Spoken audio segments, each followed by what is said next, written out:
Hello and welcome back to Football Manager 2021. The future is now with Borussia Dortmund in the Bundesliga. We are halfway through Season 2. We've been doing okay in terms of results, but if you missed the last episode, you will have noticed that I kind of got a bit annoyed. Because, yes, we are getting results, we're not necessarily getting performances. We're getting the occasional sort of 1-0 against teams we should be beating 3 or 4-0. We're conceding goals against teams like Mainz. So, we've changed it up. Last episode, obviously, we lost both of our matches as well, with 2 very poor performances. So, we've changed up the formation. It might work. We don't know yet. It didn't work, to start with. We played our third game in a row, our third competitive game in a row, and didn't score a goal, sorry, we conceded twice. Marcus Thuram and Alessandro Player were the goals for BMG, both of them coming from crosses from the left-hand side, which is probably why Felix Passlack got himself a 6.3. We then beat Werder Bremen 3-0. Erling Haaland with a brace, Youssef Demir also getting on the score sheet. We then beat Paderborn 4-1, Rafael Guerreiro, Marco Reus with a brace, and Emre Can on the score sheet. So, what is this new magical formation, you might ask? We're not playing wingers, and for a team that have a lot of wingers, we're not playing them anymore because, I don't know, we're just trying to pile everything into the middle, I guess? It's this. It's a 4-4-2 diamond. It's a vertical tiki-taka. It's literally the base out of the box 4-4-2 vertical tiki-taka diamond. And the reason why I wanted to play this isn't because of the midfield. It's because Erling Haaland is rubbish. On my game, he is not performing anywhere near as well as I've seen him perform on other games. And the only thing I can think of is he's up there alone. Yes, he does often have sort of the wingers joining him in from the flanks and the attacking midfielder just behind him. But he has no strike partner to basically set him up. So I wanted him to have 2 strikers. Basically 2 strikers, one for Erling Haaland, one for somebody else. Kind of similar to how we did as part of the first season with Obafemi and Erling Haaland as well. I need a partner, basically, is what I'm saying. And this is the only formation that really fits a style that I want to play and also have the 2 strikers. We can't play like a normal 4-4-2 with a vertical tiki-taka because we have no one up in these spaces. We have no one down in these spaces. We can't play a 4-4-2 in a Gegenpress. We can't play a 4-4-2 in any of the other ones. So basically, this is what we're going to go for. It might not work. I feel like it might work. So the 2 victories and 1 defeat mean that we are still chasing the top of the table. We are, 3 points behind Bayern Munich at the top of the table. So, come the end of this episode, we might be able to be joint on points. I don't think we will be, because we've only got 1 game to play, but we could be joint on points. BMG also are just in between us and Bayern. It's still tight at the top. Salzburg, that's the other team. Leipzig on there, 31 as well. Schalke still chasing. Augsburg, you'd say, is still probably chasing as well. Probably 7th downwards, might be out of it at this point. Anyway, we have to qualify for the first knockout round of the Champions League. We've got to play Sturm Graz first, and we're going to be playing our new fancy formation. Okay, we're not quite at the Sturm Graz game. However, we've got our youth intake preview. It's nothing special. However, this plus here, we have one good young Sri Lankan goalkeeper. If we have a world-class Australian goalkeeper in the first intake, and then a world-class Sri Lankan goalkeeper in the second intake, what are our scouts doing? What are our young scouts trying to find? Are they just trying to find really tall people from non-traditional footballing nations? I don't know. I'm interested to see how good this Sri Lankan goalkeeper will be. Right then, the starting lineup for the Sturm Graz game. We're away from home. We've already beaten them once this season. They haven't actually beaten anybody in the Champions League. So if they beat us, I'm going to just quit the save right here, right now. Because it's not good enough, is it? It's going to be Onana in goal. The back 4 of Passlack, Hummels, Zagadou and Guerreiro. Passlack obviously still playing because Thomas Meunier is still currently out injured. Emre Can, Bellingham and Julian Brandt will be the defensive midfield, I guess, is what you'd call them. And then Reina, Sancho and Erling Haaland will be our more attacking players. You will notice that Jadon Sancho isn't actually very good as a false 9. Only 3 silver stars. But when you actually look at how good he is as a footballer, he'll probably be alright. That's my hope. We can actually see how good he's supposed to be. If we just do this, we go false 9 on support. Yes, sure, I mean, you can see I'm not doing training. Looking at all of the numbers that are coloured in there, he's going to be perfectly good as a false 9. So I'm okay with that.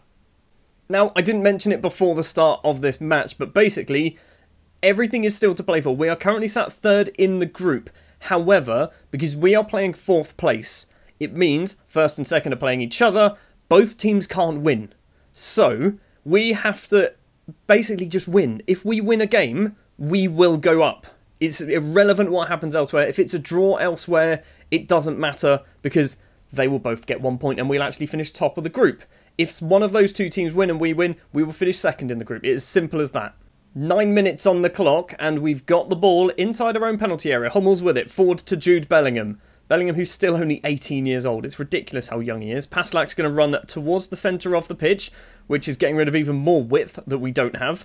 Bellingham forward to Gio Reyna. I nearly said Claudio Reyna. Erling Haaland to Jadon Sancho. Back to Julian Brandt. Now Emre Can. We're passing it around, which is good to see because we're playing vertical tiki-taka. Guerrero on that left-hand side. The fullback's getting some space. Haaland facing away from goal. Spins on a dime. Puts it in the back of the net. It's 1-0 against Sturm Graz. It's Sturm Graz. I was about to say, is the new formation working? It's Sturm Graz. They've literally lost every single game of the Champions League group stage. But the fact that Erling Haaland not only scored there, but the build-up play for that goal was spot on, gives me a bit of hope. It really does give me a bit of hope. We also go top of the group because the other match is currently 1-1 apparently.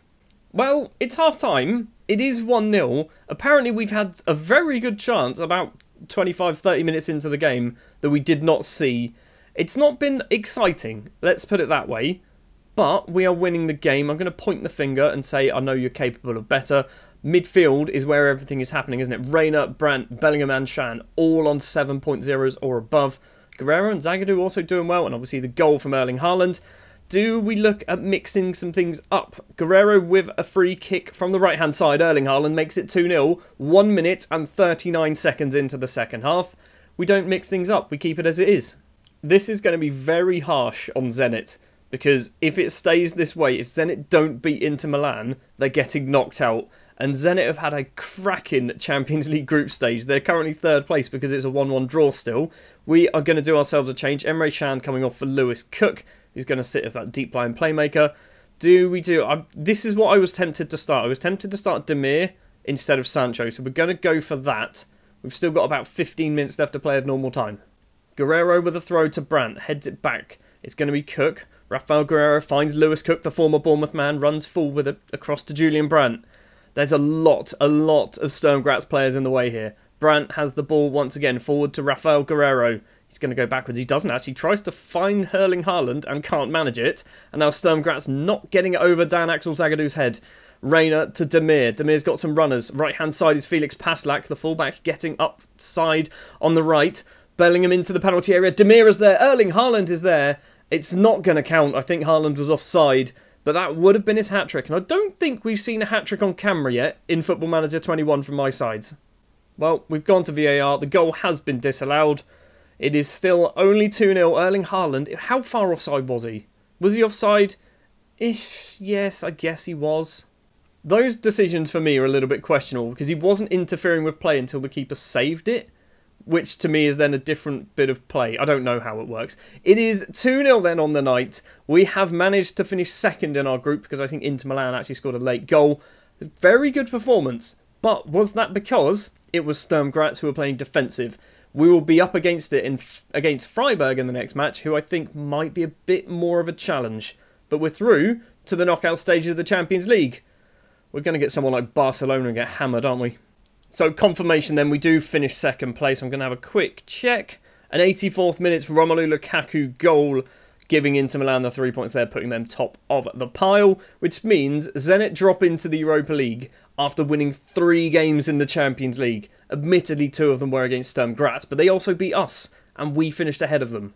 Next up then, it will be Frankfurt in the Bundesliga on the 12th of September. Then we will have the big winter break, come back midway through January. So looking at the table, just a quick look. 3 points is enough to put us joint on top of the table, but Bayern Munich's goal difference will be superior to ours. Are they also playing? They're playing on the Saturday against Paderborn. They're going to beat Paderborn because Paderborn down in 13th place. BMG, who are BMG playing? They are playing Hoffenheim, which again, mid-table side, you'd expect BMG to win. We're going to be third come the mid-winter break. But We're still there or thereabouts. Let's go forward. Paderborn have just beaten Bayern Munich. They were 3-0 up as well until the 90th minute, and when Müller and Kingsley Coman scored goals, but it was not enough.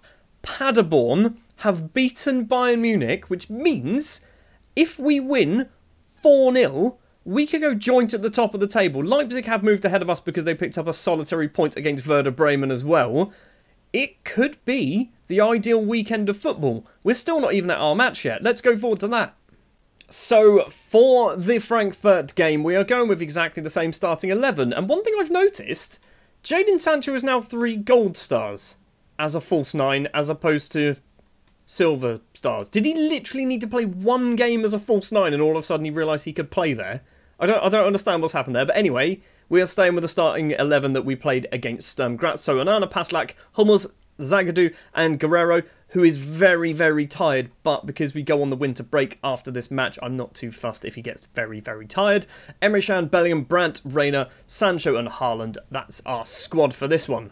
This is going to be the test of this formation. If this works against Frankfurt, a team who are playing 5 at the back, and they've also got Leonidas Sturgio at the back, which is good to see. A player who I signed for Sampdoria, I think, on last season's Football Manager game. But if this formation works, that would be great to see. Currently, BMG are playing Schalke, I believe. Is it Schalke or Hoffenheim? And BMG are winning 2-1, but it is a latest result, so the match is still currently being played. So there's still plenty of time for their opponents to score an equaliser, or even a winner. Just 3 minutes on the clock, and we have ourselves a highlight. Frankfurt with the ball. Rode plays it into the middle. Emre Can heads down to Sancho. Gio Reyna with the ball. Slots it through to Jude Bellingham. And Bellingham's effort is not very good, and Kevin Trapp can easily save that one. It's going to be a corner. Are we going to see it as well? Rafael Guerrero goes over. Left-footed from the Portuguese international towards Erling Haaland, but doesn't find him. And the ball is cleared. Are we going to get this? Is the highlight going to end? I'd love the highlight to end. Keep the highlight going. Keep the highlight going. End the highlight. Just anything, please. There we go. Thank you. It's a corner. That's not what we wanted at all. Eunice's corner comes in. It's a headed effort, but it's just over the bar from Martin Hinteregger. Hinteregger is one of those players that I've always signed on Football Manager, and I don't really know why. I just always seem to do it. Also, is that Milos Veljkovic? Is he our player? I feel like he might be our player, you know. Kevin Trapp with a goal kick for Frankfurt. I'm going to have to check this, because I'm pretty sure we've loaned Veljkovic to them. It's Julian Brandt. Now Rafael Guerrero. 17, 18 minutes on the clock. Erling Haaland collects this. Is he going to go it alone? Of course he does. Jadon Sancho is there to mop up the pieces. It is 1-0 away from home against Frankfurt. This formation might work, you know. This formation actually might work. Veljkovic is not our player. Who am I thinking of is our player? I know we signed as a young Croatian. I'm pretty sure we loaned him to someone in the Bundesliga. Maybe the Bundesliga too. But anyway, I kind of thought that's who it was. Anyway, we're beating Frankfurt 1-0. We move up into second place. 3 more goals and we go top of the table. Or joint top. Almost at half time, but there is still time for one final highlight. Paslak has stolen this ball away, which is good to see. What is the German going to do? Plays a very strange ball towards Erling Haaland and doesn't find him, but we do get the ball back. Guerrero and Julian Brandt passing. Forward, finds Erling Haaland. He's going to run towards that left-hand side. Goes backwards to Guerrero. We're going to get a cross in. Plays it in the middle instead to Emre Can. Guerrero needs to make that run. Brandt does use. Rafael Guerrero crosses the ball in, which is a strange cross to do. Paslak finds Sancho. Can he get a second of the game? He can't. Kevin Trapp makes a very good save. Are we going to get a chance to take this corner? We've still got about 40 seconds, 50 seconds of injury time. Guerrero takes it towards Erling Haaland. Haaland doesn't quite manage to get there. Sancho's going to close it down. We've still got time in this first half, and in this highlight, no, we don't. It's 1-0 though at half time, and we have looked very good. Frankfurt have done pretty much nothing. They've had 2 shots, 1 of them on target. We've had 6 of them on target. We've scored a goal as well, which doesn't appear on this list. That one. There. That one there's the goal. No changes for us at half time. I was thinking about bringing off Gio Reyna and maybe Bellingham, both of them not playing amazingly well, both on 6-6s. Well, actually, Bellingham's dropped down to a 6-5. Maybe that is the end of Jude's game. He's one of the only players in our team that's not playing particularly well. We're going to do Lewis Cook and then swap those 2 around. So Emre Can can be that Carolero. Lewis Cook can drop to be the deep line playmaker. I also want to bring on Jamie Bino Gittens. Now, he has played 1 game in the Cup, but he's been on the bench a few times, but he doesn't fit our system. So just the one change out at the moment then, Emre Can dropping back. Bellingham should be coming off the pitch. That's why, because I haven't pressed play. Lewis Cook is on the pitch. I want to get a second goal. Being 1-0 up is great, but being 2-0 up is better. Frankfurt have passed the ball all the way back to Kevin Trapp. We've got 15 minutes to play. They've got it in the middle. Intercepted. Good job, Julian Brandt. Lovely control as well from Jadon Sancho. Slots it through to Erling Haaland. That should have been the second goal. Erling Haaland is not clinical enough for my liking on this game. He never seems to score chances that you expect him to score in real life. We are going to do ourselves a couple more changes. Lewis Cook not playing very well since coming off the bench. Paslak's going to come off. We are going to bring on... Who do we bring on as a right back? We've got Bellardi, who I'm not so keen on. I'm not keen on Bellardi. The other options we've got, and it's weird, we're not going to do Royce. We can basically play someone who's not a defender as a right back. Someone like... Not Demir. Maybe Demir's not a good one, is he? Maybe Barco. Maybe Barco. This is what we're going to try. I love to play stupid players in stupid positions, as you've probably already worked out. So we're going to do Barco for Paslak. That is all we're going to do for the moment. I'm tempted to bring off Haaland. I'm genuinely tempted to bring off Haaland. Reina with a free kick. 7 minutes to play. It's a weird effort. It was straight down the middle and dinks the top of the bar. Goes over. Still 1-0. We're going to see the goal kick as well. Kevin Trapp to Velkovic. On the right-hand side is Rode. Now Kocher. Why am I trying to pronounce players' names who I don't need to pronounce because they're on the opposition's side? He's managed to get past Guerrero. Yunus is there with Zagadou. Zagadou's closing him down. Rode has it once again. Crosses it in. It's a big header clear from Hummels. And now Jadon Sancho needs some support. Is he going to run it? He shouldn't be running it. He should be passing it. But Jadon Sancho, oh my word. Is he going to go all the way? Sancho into the penalty area. Takes a few more touches. Kevin Trapp once again with a great save. Kevin Trapp should probably get man of the match in this game. He's been superb. Guerrero with a corner for us, right-hand side, left-footed from the Portuguese international. Erling Haaland there doesn't manage to get it, and the ball is cleared. It's going to come back. Ezekiel Barco, the makeshift right-back, gets the ball in, straight to Kevin Trapp, though. Kevin Trapp is actually on a 7.5. We're going to do the final change. It's going to be Youssef Demir coming on. We're going to just swap you two round, so Haaland will be coming off. It's another game where Erling Haaland hasn't scored. Guerrero with a free kick, dinks it over. Youssef Demir is there. And the substitute makes it 2-0. Probably his first touch of the game. That is probably his first touch of the game. Youssef Demir, 4th goal of the season as well. 2-0 away from home against Frankfurt. This formation might work, you know. It might work against the poorer sides. And by poorer sides, I mean mid-table sides, which those are the teams that we seem to unexpectedly drop points against. We've got 5 seconds to play of injury time. I don't really know why we're seeing this highlight unless Sancho's going to get himself a second goal of the game. And Jadon Sancho does get himself his second goal of the game. 3-0 then. The scoreline flatters us a little bit. Kevin Trapp deserves so many plaudits from this game because he's been superb for Frankfurt. It would have been maybe 5 or 6 without Kevin Trapp. He is going to get a 7.4. A 7.4 for the opposition goalkeeper. Demir scoring, Sancho with 2. We've got a formation. We've got a new formation that might work. Let's hope that it works against the bigger sides. What a difference an episode makes, eh? What a difference. Last episode, we played 2 matches. We couldn't score a single goal. This episode, 2 further matches. 5 goals scored. 2 of them from Erling Haaland. 2 from Sancho. 1 from Youssef Demir as well. Up to 3rd in the Bundesliga. Okay, it's because BMG won their game. They won 2-1, which means we dropped down to 3rd place, even though we were already in 3rd place because we're 3rd. It's a 4-horse race right now, maybe 5 if you include Schalke. Schalke and Leipzig are still definitely in this. I can't ignore them. Just because they're below me, I cannot ignore them. Anyway, we're not done with this episode. This episode might be a little bit longer because tomorrow in game, we have ourselves the Champions League knockout draw. So we're going to go forward to that to see who we might be playing in the next episode. Right then, looking at this list of players teams that we can play, we're an unseeded team, so we can only play one of these 8. I will take Shakhtar, I will take Benfica, I will probably take Valencia. I want to avoid PSG, we can't get into Liverpool, Chelsea and Bayern Munich. I want to avoid all of those. Real Madrid first out the hat, get Liverpool. That's big money right there.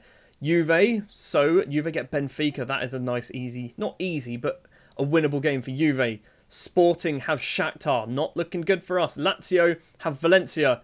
It's definitely not looking good for us. Barcelona have Chelsea. Dortmund, we can get Inter Milan. No, we can't get Inter Milan. PSG or Bayern Munich. We're out of the Champions League, everybody. We've got PSG. We're definitely out of the Champions League. What a horrible, horrible tie. PSG. PS bloody G is who we've got. Oh, I wanted to do well in the Champions League. Looks like it's not going to happen. Well, that is going to do it then for this episode. Next episode, I'm looking at the fixture list. Actually, if I just do this, I'm looking at the fixture list. I'm not quite sure where we're going to come back. We're not going to come back in January. There's only 3 games in January. There is a transfer window, obviously, so we will see any transfers that take place. There is one very big and very exciting young player who will be joining us. Very big in terms of expensive, not height-wise. I don't think he's particularly big because he's an attacking midfielder. That is something to look forward to in the next episode. We might be coming back for Bayern Munich and maybe Leipzig. We might do that, actually. Bayern Munich and Leipzig. Because I don't want to play every Champions League game on camera. Particularly when I suspect we're going to just get hammered. Maybe we have a triple header. We do all 3. And the PSG match is just kind of, this is what happened at the end of it. That is going to do it then for this episode. Thank you very much for watching. If you did enjoy, do please remember to leave a like. It does help me out massively because the more likes, the more YouTube goes, people enjoy this. Let's throw it out to more people. So yeah, if you'd love to do that, that would be wonderful. Hit the subscribe button as well if you are new here. You want to see more of what I'm doing. Rupel Boom Save will be continuing as expected. Rupel Boom will be going on for a very long time. So if you're only watching the Dortmund save, go check out Rupel Boom. That's my little project for the first half of the year, I guess. Yeah, thanks for watching. I'll see you in the next one.